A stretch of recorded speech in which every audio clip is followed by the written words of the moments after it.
What is up, guys? Welcome back to yet another brand new Major Bank Gaming video, or I should say welcome to a Major Bank Gaming video, because I haven't posted in a little while. I've just been pretty busy recently, and to be honest with you guys, I've had a lot of stuff going on, and I'm not going to be back every single day just yet. I've got a holiday coming up, and I've got other things to sort, but I will post when I can, and sort of towards end of August, I will be back with daily uploads. But anyway, without further ado, let's get into today's video, which is only going to be a brief one. We are going to be talking about the PlayStation 5 Pro leaks and rumors, and just going over everything we know about this device so far, because it's very likely we're going to get something announced at this Tokyo Game Studio that's coming up pretty soon, and we'll talk about that a little bit in a while. Anyway, PS5 Pro leaks and rumors. Let's just go over everything we know. So anyway, 100% in development. We're not going to read everything here. We're going to go to like the summary section, because I've got quite a few other things I want to talk about. Fresh reporting points to the PS5 Pro boosting a colossal 227 GPU teraflops upgrade compared to the existing PS5, essentially. Now, you have to take this as a grain of salt with, obviously, this is real. This is very likely this is going to be the performance, but obviously that doesn't just make it run doubly as fast. That doesn't work like that. This is T-flop count, first of all, which, as we know from Mark Cerny, this is not the most important thing to actually go off of, which could lead to games running almost 50% faster on Sony's rumored console compared to the original system that launched in late 2020. That's, yeah, you know, that's probably okay. Like 50% is going to be a decent upgrade. Like, this is what we need. I know a lot of people don't like the PS5 Pro. I'm personally all for it, because I think the just resolution drops of PS5 is just getting quite low now. We're seeing like 720p upscale to like 1440p, just a little bit too low. Insider Gaming says Sony is prepping a PS5 Pro enhanced label like on the PS4 Pro to show which games can take advantage of the superior hardware. This is good. Obviously, we're going to see a ton of Sony's own exclusive games get updated. I'm personally excited to dive back into various ones like Spider-Man 2, for example, just to see that resolution increase and maybe a little bit of a performance increase. We know that Sony's been leaving a lot of games with like unlocked frame rate modes, much like Spider-Man. That game does run up to 120 hertz at its performance mode, so we can obviously see that maybe be ironed out. And it's good that they've done a lot of these unlocked frame rates modes, so we can actually just see what performance we could get. Insider Gaming has expanded on the below PS5 Pro spec leak with even more details, and indicated that developers now have access to the console hardware kits. A significant PS5 Pro spec leak has surfaced courtesy of YouTube. Moore's Law is dead. Obviously, this has been around for a while now, but we're just covering everything, and it hints at a powerful console that could compete with the best gaming PCs. Now, in the end of the day, like, we all know that this is just ridiculous. It's not going to compete with a 4090. I've heard that what people are saying, it's going to be around like a 4070 Ti or something like that. But in the end of the day, like, it's the whole system that makes the difference, and the CPU is the main weakness of PlayStation 5 Pro. So we've got to kind of see how it stacks up when we actually get the device. PS5 Pro leaks reveal September 2024 launch and a huge new feature. Here's what we know. We'll go into that in a bit. PS5 Pro could be getting an AI boost thanks to the Neural Processing Unit NPU from AMD, according to new spec leaks. Reliable Leak has said PS5 Pro will release in November of 2024, complete with upgraded GPU and RAM to make 8K console gaming possible. Now, I don't think 8K gaming is going to be possible on PlayStation 5 Pro at like nice frame rates that you'd want to use, and I don't think 8K is something that we should be pushing towards that much, to be honest, because in the end of the day, how many of you guys, let me know in the comments, how many of you have 8K TVs? Because I think most people don't have 8K TVs. I don't have one. I have a 4K 120 hertz LG C1, I believe it is, and I love that TV, and I couldn't need more from that. I wouldn't need an 8K TV. Anyway, let's go through PS5 Pro specs. When it comes to PS5 Pro specs, two words keep cropping up: 8K and ray tracing. We would expect these to be the two areas that Sony attempts to target with any form of revised PS5 hardware. There's also talk of a new form of NVIDIA DLSS super sampling, which Digital Foundry is calling PSSR. This tech has the potential to boost frame rates big time thanks to machine learning. Obviously, this is PlayStation super sampling resolution, I believe is what it's going to be. This is Sony's own tech, and this is where I tell people, don't underestimate the PS5 Pro, because I genuinely think combining it with PSSR is going to be huge. If they're talking about like frame generation stuff going to be in there, and just a better overall upscaler than AMD's FSR, which has been very poor. FSR is just not very good compared to DLSS at all, and even Intel XeSS is pretty decent. And I think PSSR should match up to something like DLSS. I would hope, but they're obviously not happy with what AMD is doing. Anyway, going on. Our latest hint is the PS5 Pro specs come from a YouTuber, Moore's Law is Dead, with Insider Gaming and IGN both corroborating the scoop. According to this significant leak, the PS5 Pro could boost 67 T-flops of compute power, equating to a mere 33.5 T-flops, of floating point performance in the real-world gameplay terms. This is the number that you'd compare to like PlayStation 5's 10 and Series X's 12.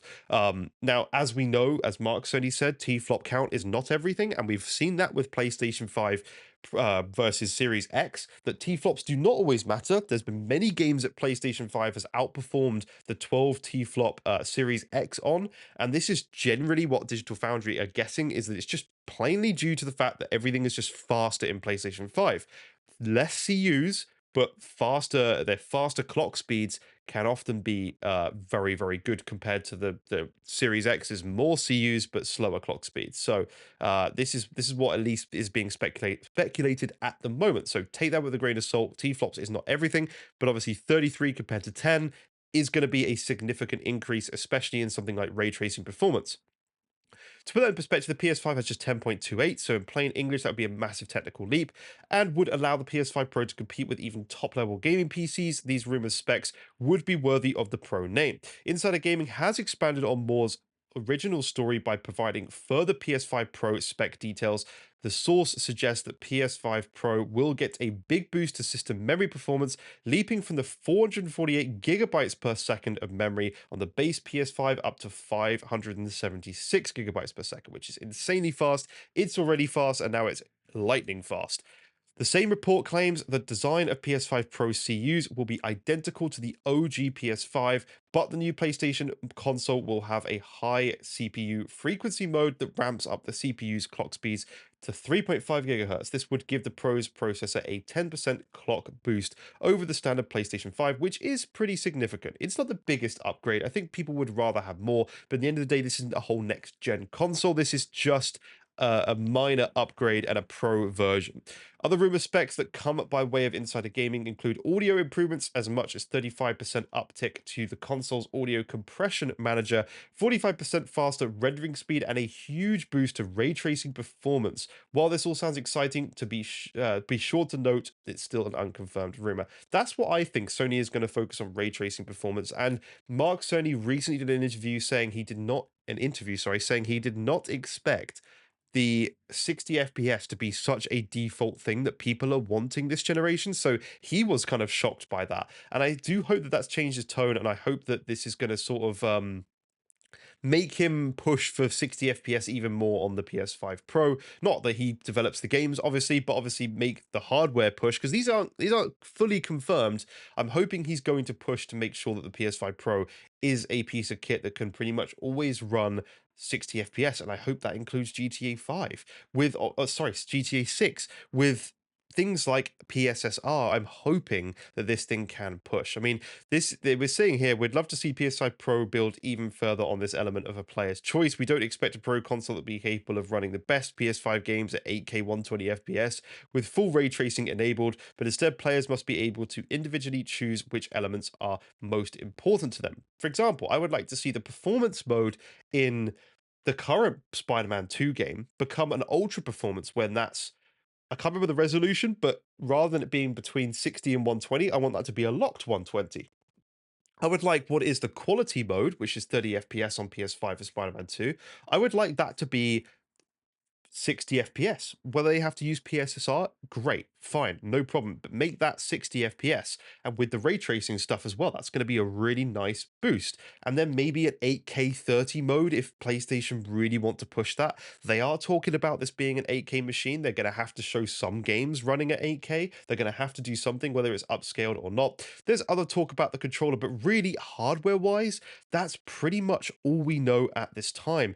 And I want to give my opinion on this. I really do think that the PS5 Pro is going to be quite a significant upgrade compared to what people are thinking. I think people are downplaying how good PSS are and how much of a difference that makes. Someone myself who does have a 4090 in my PC and has DLSS and knows how good DLSS is on that bit of kit and even lower grade GPUs, and how much it helps with things like frame generation. I love frame generation on my PC. Whenever I want to get a native 4K 120 hertz on my monitor, on my TV, sorry, through my PC, I use frame generation. Plague's Tale Requiem, frame generation is required for a 4090 to get 120 FPS at 4K. It just is required. So I don't mind using frame generation in this console and pushing PSSR, because I think that is going to be a significant improvement over FSR that we've had on consoles.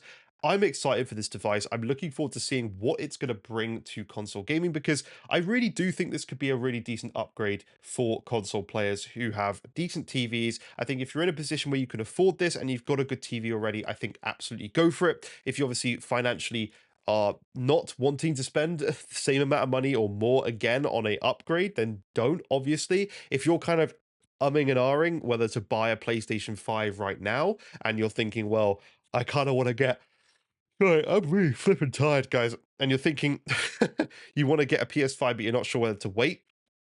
You got to ask yourself, well, what device do you have right now? And do you have the TV for it? If you don't have the TV for it and you've just got a 4K 60 TV, buy the PS5 now and then maybe upgrade down the line if you want to, or wait to PS6. But if you've got a really good TV and you're wanting to invest in a console, then I would genuinely consider waiting. It seems like we should get an announcement in September for the launch, maybe in November or December or something like that. That's what most of the rumors are saying. So kind of got to make the decision yourself, but that's what I would advise at least. But thank you for watching. I'm excited to see what this brings. I'm excited to see what it pushes with maybe the VR headset that PlayStation does. I'm kind of hoping they do some stuff with that to make a pro enhancement of some higher resolutions and more stable frame rates on the VR. So I don't know. I'm excited to see what what this brings. Sorry, and I'll see you in future videos anyway, guys. Thank you for watching, and bye bye for now.